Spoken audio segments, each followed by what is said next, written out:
The fact that the Turks can project significant naval and air power through the Bosphorus is not coincidental.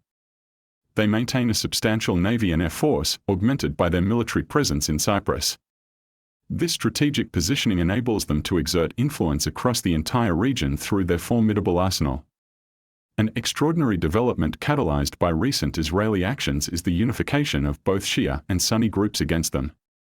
This unity, particularly within the Arab Sunni community, marks a significant shift in the geopolitical landscape concerning the Persian Shia perspective. Israel's threats against Hezbollah and Iran have remarkably collected approximately 80% of the Islamic world, leaving only a 20% divide. This consolidation of religious factions is indeed a stunning development. It's important to dispel the misconception that Iran is a technologically backward nation.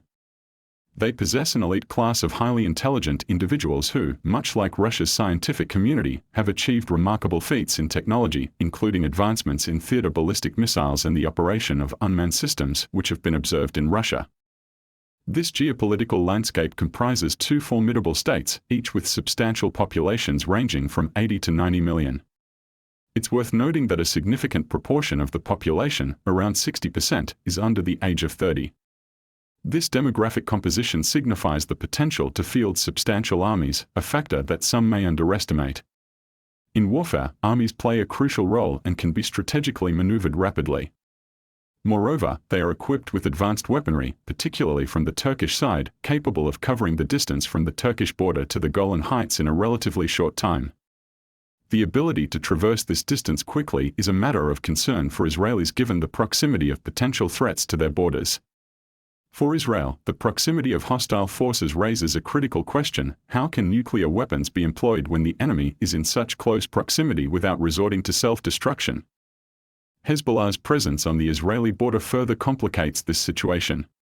It's noteworthy that Hezbollah has suffered significant casualties while engaging Sunni Islamists in Syria. This collaboration involved not only Iran but also Mr. Assad's government in Syria. It's essential to understand the nuances and dynamics at play. While Hamas has been a prominent player in the Israeli-Palestinian conflict, Hezbollah, with its backing from Iran and extensive military capabilities, is indeed a more formidable force. The damage inflicted by Hezbollah, significant as it may seem, pales in comparison to what Hezbollah could potentially achieve. One concerning factor is the gradual, deliberate approach that the Israeli Defense Forces have adopted in their operations. This approach is aimed at minimizing Israeli casualties, a sound strategic choice. However, it can mislead the audience into thinking that a massive invasion is not imminent. Make no mistake, when the IDF receives a mission, they execute it to the best of their ability. While they may not be enthusiastic about open warfare, they will use significant firepower to protect their soldiers as the situation unfolds. It's not improbable for Hezbollah to launch an attack, especially if they perceive an opportunity amid the IDF's incremental moves in response or expectations of intervention from various parties. Public statements suggest an intervention to counter Hezbollah, relieving the Israeli Air Force to focus on Gaza. Additionally, there's the potential for a Palestinian revolt on the West Bank, increased pressure on the Egyptian government to intervene in Gaza, and a call for assistance from Turkey's president. Iran and Syria are already involved in the conflict, with the presence of American troops in the region adding another layer of complexity. It's important to note that the Turks and Iranians possess considerable military capabilities, making them more potent than their Arab neighbors in executing complex operations with missiles and ground forces. The situation at sea also remains a concern, particularly for American forces stationed in the region. The evolving dynamics in the Middle East underscore the intricacy of the conflict and the potential for further escalation. The course of events will depend on various factors, including the decisions and actions of the involved parties. One prudent approach to safeguard our vessels from potential attacks is to ensure they are not easily targeted. However, this presents a considerable challenge for pilots tasked with delivering ordnance against targets in southern Lebanon, especially if they are flying from a location somewhere west of Greece, perhaps as far as Sicily. After delivering their ordnance, these pilots face the necessity of refueling, and there may even be the need to consider landing in Israel. The security conditions in Israel at that moment are uncertain, given the possibility of rockets and missiles being launched. Regardless of the effectiveness of the Iron Dome system, it's crucial to acknowledge that the sheer volume of projectiles and threats directed at Israel can potentially overwhelm any air defense system. In essence, if you fire a sufficient number of missiles, an air defense system can be inundated and ultimately rendered ineffective. This pattern has been witnessed in conflict zones like Ukraine and the Donbass, underscoring the harsh realities of warfare. Another pressing concern is the capacity to provide continued support when it is required. Already, we have redirected 155mm ammunition from Ukraine to Israel, a rational decision given the circumstances. Nevertheless, Ukraine itself is grappling with severe challenges and the aftermath of considerable turmoil.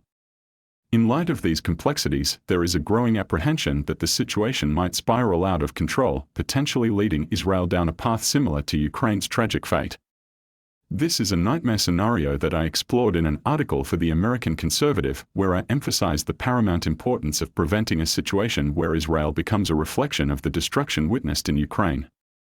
The underlying fear is that, as the crisis unfolds, there may be limited international intervention to halt the escalating conflict. The solution to this impending catastrophe is seemingly straightforward. Historically, U.S. presidents, when concerned about Israeli actions that could exacerbate a larger regional crisis, have intervened to urge restraint. They have emphasized the need to pull back and disengage, as a notable example during the 1973 Yom Kippur War, where the United States played a pivotal role in mitigating the conflict, leading to the Israelis retracting from the Suez Canal. Ultimately, this paved the way for a constructive agreement and fostered enduring relations between Israel and Egypt.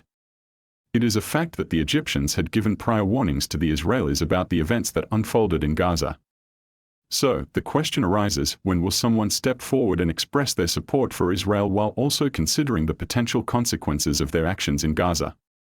Supporting actions that could lead to a regional war, dragging not only the United States but also potentially destroying Israel itself, doesn't seem to be a wise course of action.